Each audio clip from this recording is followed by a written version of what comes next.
Hello, and welcome to the DOR Cooperative Program Section's Virtual Cooperative Contract Training module. Thank you for joining us today. My name is Taylor Brand, and I am a DOR Cooperative Program Specialist with the Cooperative Program Section. With me today, I have my fellow Cooperative Program Specialists, Patty Jones, Sylvia Roberts, and Ellen Michael. Please note, this training module is for cooperative programs who will be renewing with the 2022 to 23 renewal cycle. However, all cooperative programs are encouraged to review this module as updates provided in the training may impact amendments in the 22-23 fiscal year. So let's go ahead and review the agenda. During this renewal process, it is the perfect time to reevaluate your existing contract and make any desired changes. In this module, we will cover the following contract renewal components: the steps to renew a cooperative program contract, the Department of General Services, who serves as the business office for the state of California, requirements to execute the contract, and general contract changes. We're also going to review all of the contract exhibits, the renewal packet that programs receive from DOR's Contracts and Procurement section, tools to assist contract renewal processing, and we'll take a look at what's new and different in the DOR Cooperative Programs Contract Handbook 2020. So let's get started. Most of our DOR cooperative contracts are on a 3-year renewal cycle, and about 1/3 of the contracts renew each year. If you're renewing, it's your time to take a look at your contract and make any changes without an amendment. It may have been a while since you've worked on your contract documents. We'll be looking further at the components of each contract in just a moment. It may be a good idea to have your current contract with you during this module for reference. You can go ahead and pause the recording at this time if you would like contract out. Your contract draft documents need to be submitted to the DOR Contract Administrator and the Cooperative Program section by Monday, November 1st, 2021. Please submit directly to your DOR Contract Administrator with a CC to your Cooperative Program Specialist. Your DOR Contract Administrator has the current templates. Please submit your documents in an editable format of Microsoft Word or Excel. Please do not submit your documents in other formats, such as a PDF or Google Doc. In the weeks following your submission, the DOR Contract Administrator and the assigned Cooperative Program Specialist will schedule time with each renewing program in order to review the documents and make edits in a timely manner. So now we'll talk about each of the components in your contract renewal.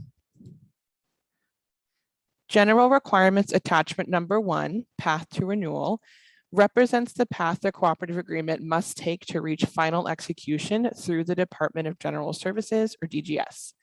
We will look further at DGS in a moment.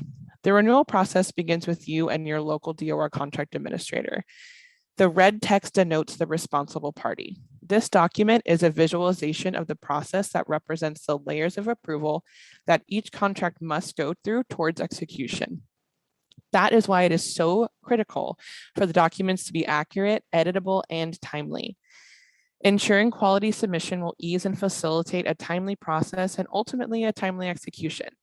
If you have any further questions about this handout, please speak to your local DOR Contract Administrator. Please note, for this renewal cycle, the review of each cooperative agreement will be done jointly between the DOR Contract Administrator and Cooperative Program Specialist to expedite the renewal process.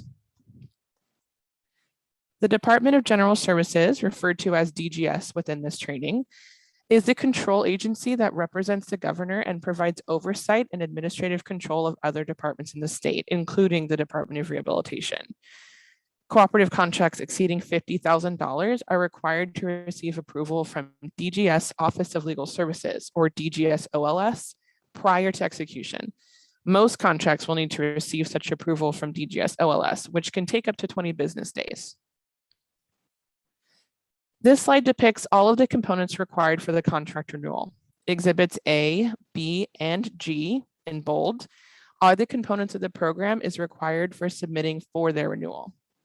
All of the other components are standardized language that the DOR Contracts and Procurement section incorporates prior to sending the contract to the partner agency for signatures.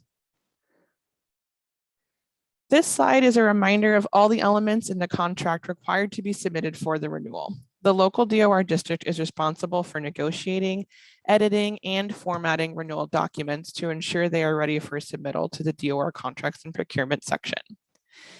Exhibit A is the scope of work that identifies the services and goals for your program. The service budgets and service budget narratives outline the expenditures that are allowable through the contract. The certified expenditure budget, if appropriate, outlines the commitment of the program to redirect staff costs as program match. The contract information sheet provides pertinent details of responsible parties associated with your contract. The program information listed on the contract information sheet must match the entity name, address, and FEIN on the STD 204 Payee data record form. The program budget and match summary provides an overview of all budget components within the contract, including the DOR budget, and program match. If you are a K-Service contractor, this document is not required.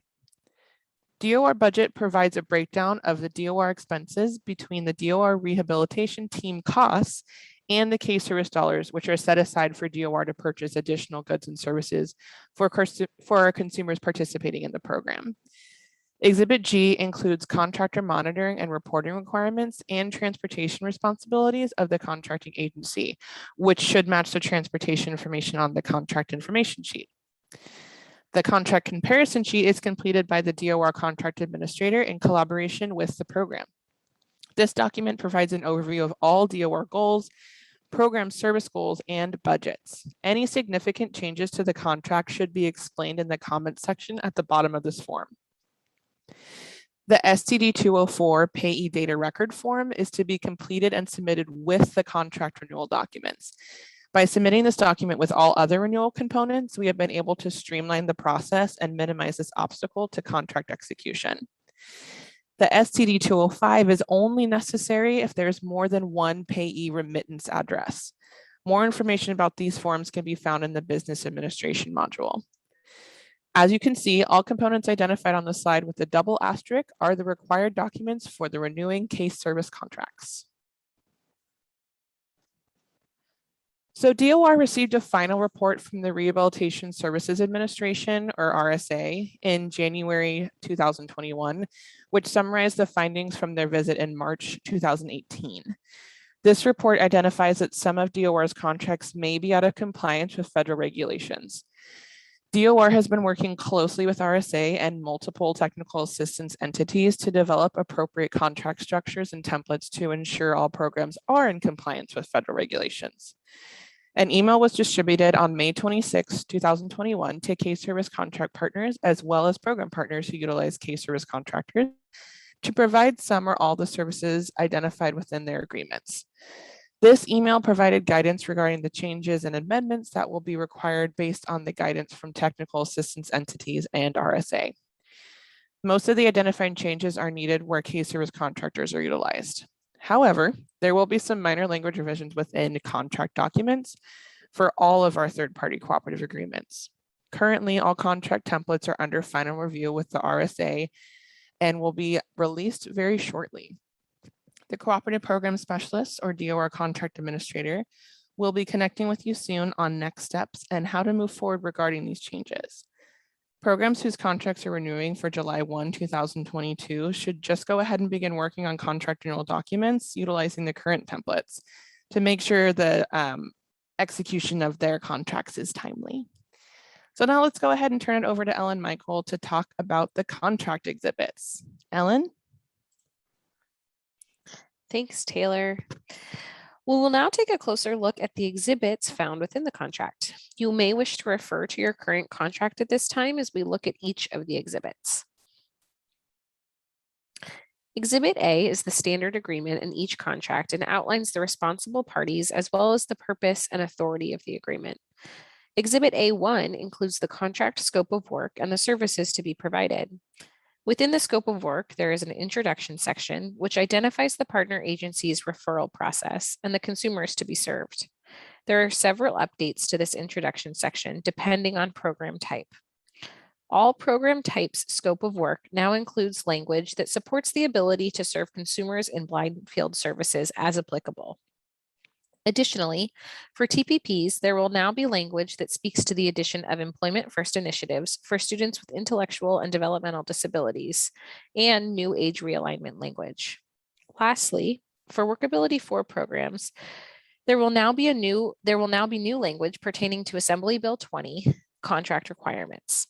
Assembly Bill 20 requires all CSU and UC education agencies to negotiate and establish a model contract with standard contract provisions with the Department of General Services. As a result of this, DOR has developed a new Workability 4 contract scope of work to meet AB 20 requirements. If you are a Workability 4 program that is renewing, please work with your local DOR contract administrator as well as the cooperative program specialist assigned to your program to help complete these documents. A guideline has been created to assist in this process. Following the introduction with each program scope of work, the DOR goals will be listed and defined. Additionally, the scope of work will describe the services to be provided by the program agency and the goals associated with those services over the 3-year contract cycle. At the end of the scope of work, it identifies the program and DOR contract administrators, additional community linkages the program will establish, and in-service training requirements. There are standardized scope of work templates by program type, which are available to you through your DOR contract administrator. Updated templates will be provided once they are finalized by RSA. Exhibit B of the contract includes standard language and also includes the budget documents the program is required to complete. During the renewal cycle, the program is provided with some flexibility. This is the time to evaluate your expenditures and determine where budgetary changes may be appropriate based upon expenditures over the last 3 years or your program needs. Provided you do not change the total contract amount, you have the flexibility to rearrange any of the line items. This includes adding line items or removing them.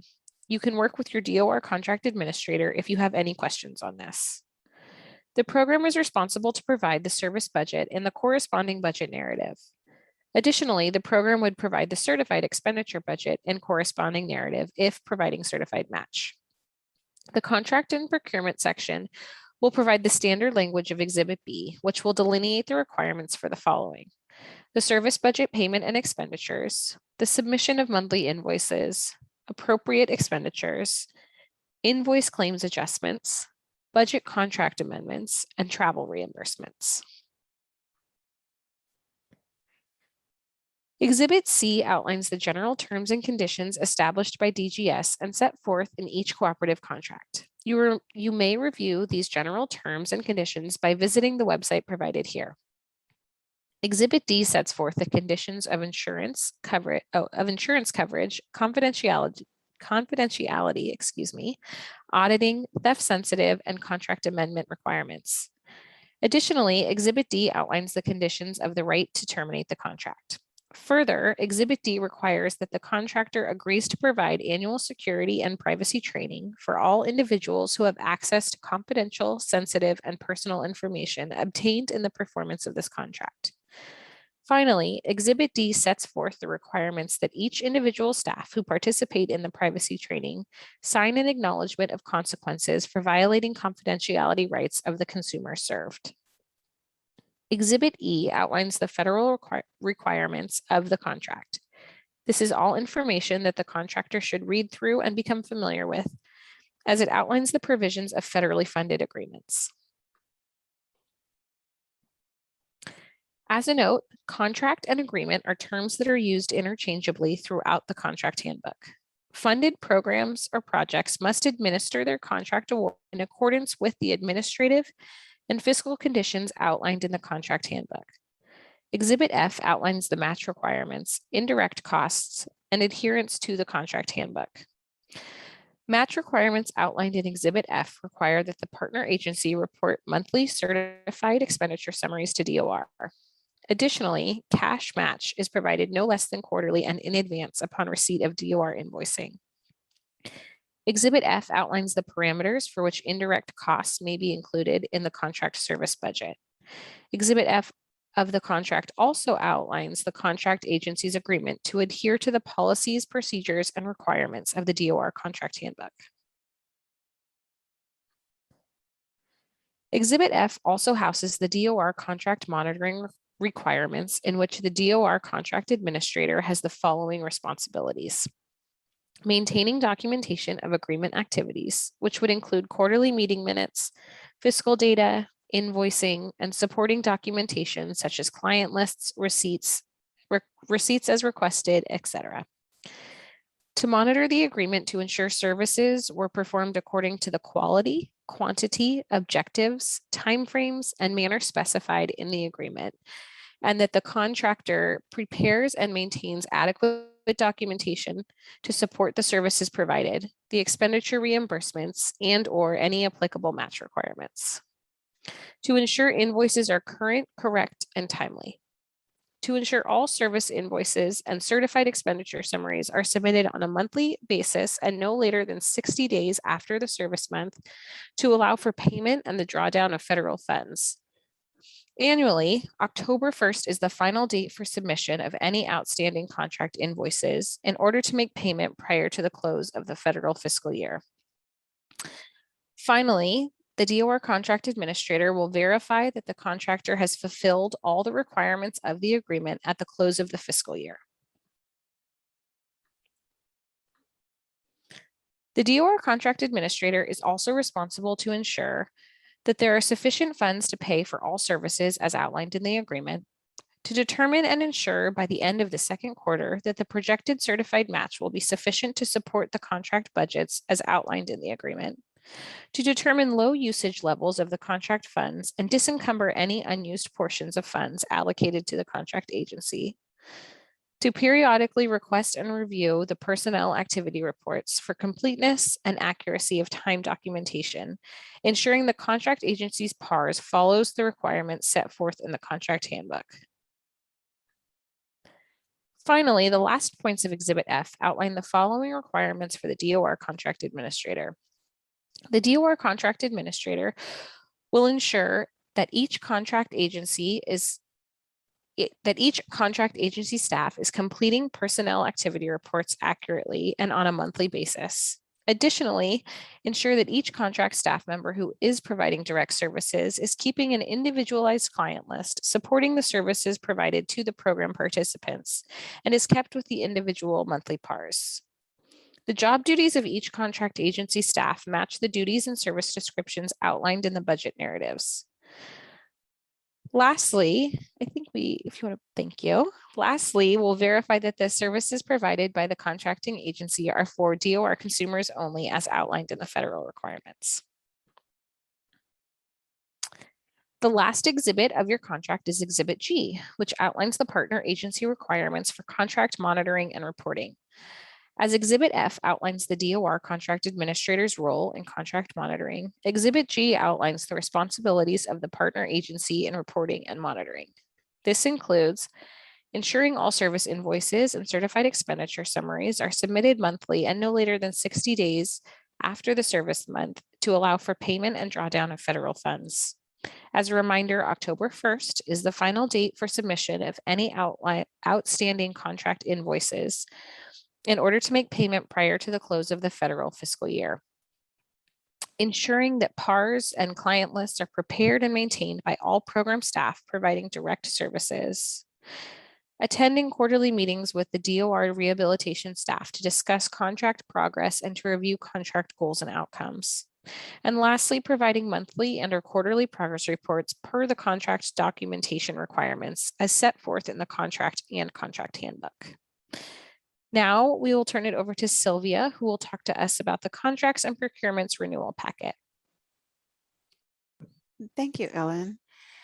So now that we've gone through all of the components you will be completing for your contract renewal, we're going to look at what you can expect in your contract renewal packet for the DOR contracts and procurement section for signature and execution. Once the documents have been reviewed and finalized through the DOR contracts and procurement section, the assigned DOR contract analyst will send over a cover letter and the required documents which need to be signed and returned to DOR contracts and procurement section, excuse me. The letter will also provide additional instructions and contact information of the DOR contract analyst. Returning the required documents in a timely manner will speed up the final execution of your contract. The contractor should be proactive and prepare for the receipt of the contract packet to ensure timely signature completion, which may include scheduling with the school board, board of supervisors, or other oversight committees. In addition to the documents listed in the slide, you will need to provide current insurance certificates with the appropriate coverages. We will be addressing insurance certificate requirements later in this module. Additional information about these forms is included in the Business Administration module, which can be viewed through a separate link. Now let's go through a few reminders and tools to assist you through this renewal process. The contract review checklist is something that co-ops piloted last year with great results. It will now be a requirement of all DOR contract administrators to accompany submission of contract documents. It can be a useful tool for programs, although it's only required of the DOR contract administrators. It is included in your attachments. The checklist was developed to increase accuracy and streamlining the completion of the draft renewal documents. This tool will initially be utilized by the DOR contract administrator in collaboration with the program while providing the documents for submission to the cooperative program section for review. It will then be utilized by the reviewing cooperative program specialist prior to submittal to the contracts and procurement section for finalization. The checklist is divided into sections and reviews information in the contract documents, such as have all of the contract components been received? Have the current versions and templates been utilized? Was the current year information provided? Are goals consistent and do they make sense with the size of the program? Is funding calculated correctly? Are budgets inclusive of all positions? We hope you find this tool useful in preparing your contract renewal documents. The submittal of timely contract renewal documents is imperative. Contracts that are not submitted timely may not be executed by the July 1st, 2022 start date. DOR Cooperative Programs has implemented a new submission timeline to ensure contracts will be executed by July 1st. If delays seem imminent, an escalation protocol will be utilized that will involve the progressive involvement of administrative leadership staff from both DOR and the contracting agency. The contract info sheet should now include the appropriate personnel that can assist in advancing the contract toward execution. There are many possible delays. However, the impact the program for a delay in execution may include service delivery delays and delays in contract expenditure reimbursement. A late justification will not only be allowed under extraordinary circumstances and on a case-by-case basis. In 2020, DOR released the interim policy regarding the use of email communication as an acceptable substitution for electronic and wet signatures during California's declared state of emergency related to COVID-19. For the duration of the California state of emergency and until further notice, DOR will accept email correspondence as an acceptable means of electronically signing most internal and external documents and forms.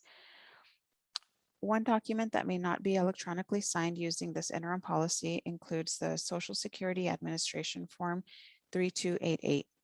The interim policy has been included as Attachment 3, which provides the specific requirements that must be met for electronic signature utilization. In an effort to ensure the protection of participant information, DOR has undergone a full review of forms that require either a Social Security number or a tax identification number. This includes no longer transmitting these numbers electronically. However, the DOR counselor is encouraged to make every effort to obtain the Social Security number in subsequent conversations. Team managers or appropriate field staff should update the number in the AWARE database when provided the corrected information. I am now going to pass it over to Patty to speak to us about the changes in the 2020 contract handbook. Thank you, Sylvia. The newest version of the DOR contract handbook was released last year. We would like to provide you with some of the updates you will see. There are several additions and changes in the new DOR contract handbook, which we will now go over.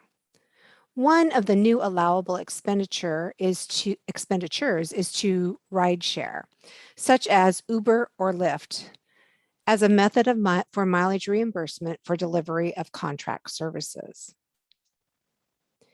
Additionally, indirect costs are allowable expenses incurred by an organization.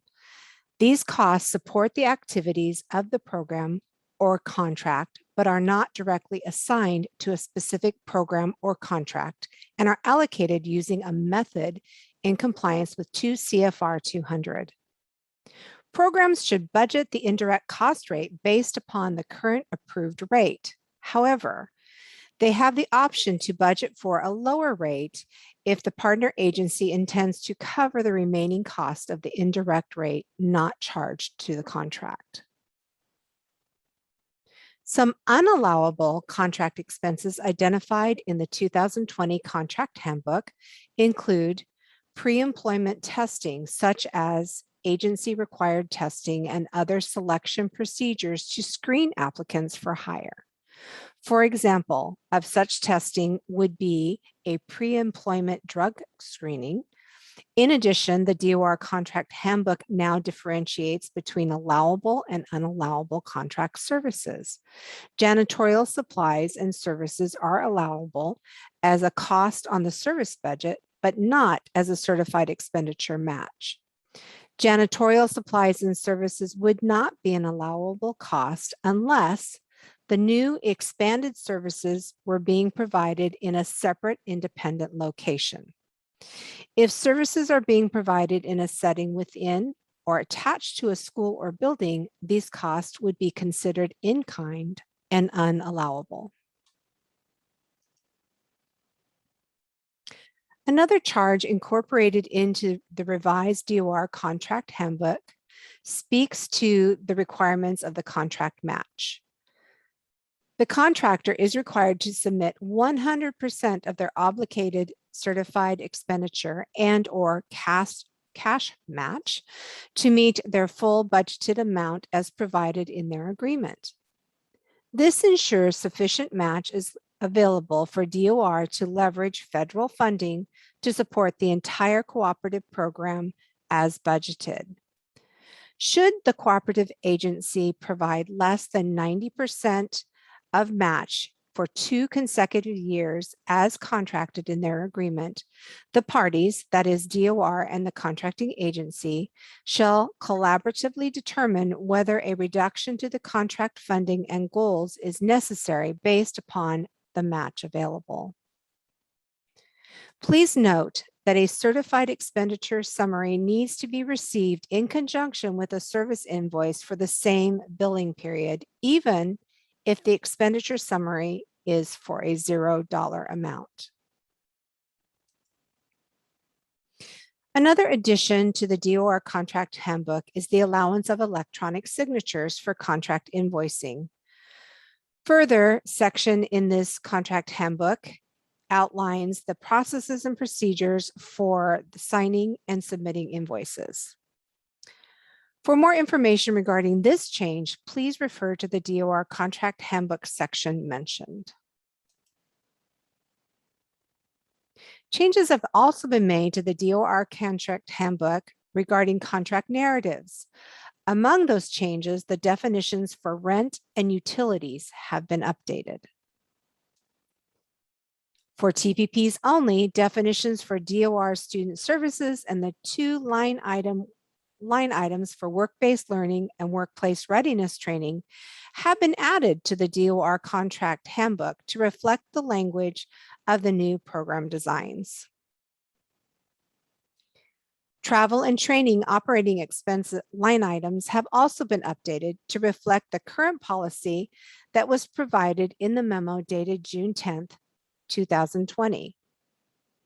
For this memo, federal prior approval for training and travel expenses is only required for expenses exceeding $5,000 per person per event. However, as a reminder, all training and associate travel expenses still require prior written approval from the local DOR contract administrator. The process for excess lodging requests associated with travel and training has also been added to the updated contract handbook. Further updates to the contract handbook include changes to the theft-sensitive line item requirements. The additional requirements include: 1, a copy of the inventory record must be submitted to DOR upon request. 2, for TPPs under Design 2 only, if the item is listed on both service budgets, the contractor must determine an appropriate cost allocation method to be applied to each service budget. And 3, upon termination of the agreement, DOR may request equipment be returned to DOR or authorize the continued use of the equipment for work to be performed under a different agreement. DOR reserves the right and title to the equipment purchased under this agreement that has not been fully consumed during the life of the agreement. The contract handbook has also been revised to include updated procedures and instructions for processing a contract amendment. Please note, the draft amendment documents need to be submitted to the Cooperative Programs Specialist no later than 90 days prior to the requested effective date. This will provide time for the Cooperative Program Specialist to review the contract and submit final documents to the Contracts and Procurement section for a timely execution. The contract handbook now also will include language surrounding the procedure for submitting an augmentation request. The augmentation amendment will be effective no sooner than 90 days from the date the augmentation approval letters are received. The guidance provided previously in this module related to the completion of the STD 204 have been revised as well and added to the contract handbook. Further revisions to the contract handbook include clarifications surrounding invoicing based upon frequent program review findings. These clarifications include guidance on how to invoice for programs who have staff on different pay periods, and instruction to only include names of personnel who performed duties under the contract in the month being invoiced. Further guidance may be attained through your local DOR contract administrator and the contract handbook. Due to the implementation of the 2 TPP designs, the DOR contract handbook has been updated to include the addition of the requirements for TPPs and associated case service contract staff who are listed on 2 separate service budgets to clearly document their time performing activities on separate line items of the PAR. The DOR Contract Administrator is available to provide further clarification regarding PAR's completion. Lastly, language has been added to include examples of communication and collaboration documentation for case noting and progress report requirements for TPPs. This is explained further in the TPP specific model and Exhibit G of the contract. In addition to changes outlined in the 2020 contract handbook, some additional changes have also been recognized. Video teleconference subscriptions such as Zoom have been identified as an allowable contract expense and would be invoiced on your communications line item.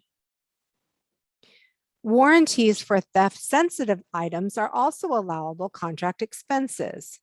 However, a description of warranties must be included in the service budget narrative under a theft-sensitive line item in order to allow for invoicing of these expenses. Additionally, there is a supplementary form to the STD 204 Payee data record form. The new STD 205 is required only if there are additional addresses to be used for remittance payments. Additional information on this form is available in the business administration module of these trainings. Lastly, the contract information sheet should indicate multi-district or statewide and must have blind field services identified for all contracts. Finally, as we discussed before, your contract draft documents need to be submitted to the DOR Contract Administrator and the Cooperative Program section by Monday, November 1st, 2021. Please submit directly to your DOR Contract Administrator with a CC to your Cooperative Program Specialist.